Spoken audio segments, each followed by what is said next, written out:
High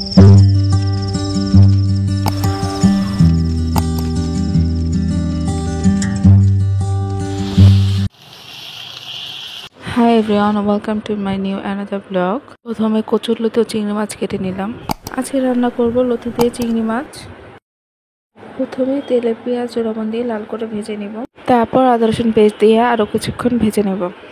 ভাজা হয়ে গেলে হলুদ গুঁড়ো, মরিচ গুঁড়ো, ধনিয়া গুঁড়ো, জিরার গুঁড়ো ও সামান্য পানি দিয়ে কষিয়ে নিব। কষানো হয়ে গেলে চিংড়ি মাছগুলো দিয়ে দিব। এরপর সামান্য পানি দিয়ে কিছুক্ষণ কষিয়ে নিব। এরপর আলু কুচি দিয়ে দিব।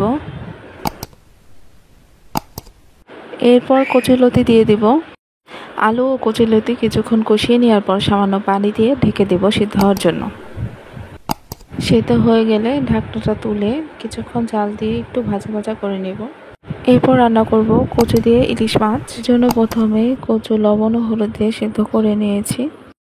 এরপর পেঁয়াজ ও লবণ দিয়ে দেব। পেঁয়াজটা লাল করে ভেজে আদা রসুন পেস্ট দিয়ে দেব। এরপর হলুদ গুঁড়া, মরিচ গুঁড়া, জিরার গুঁড়া ও সামান্য পানি দিয়ে কষিয়ে নেব। মশলা থেকে তেল ছেড়ে দিলে সিদ্ধ করা কচুগুলো দিয়ে দিব। এরপর সামান্য পানি দিয়ে ঢেকে কিছুক্ষণ কষিয়ে নেব। এরপর ঝোলের জন্য পানি দিয়ে দিব। এরপর ইলিশ মাছ দিয়ে দিব।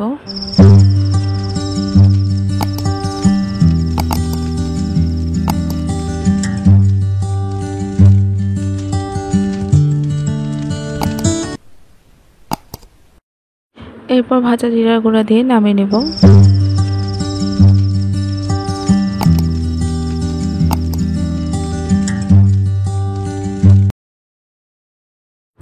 আর এই হলো আয়েশার আজকের খাবার। আজকের মতো বিদায় নিচ্ছি। দেখা হচ্ছে নেক্সট ভিডিওতে। আল্লাহ হাফেজ।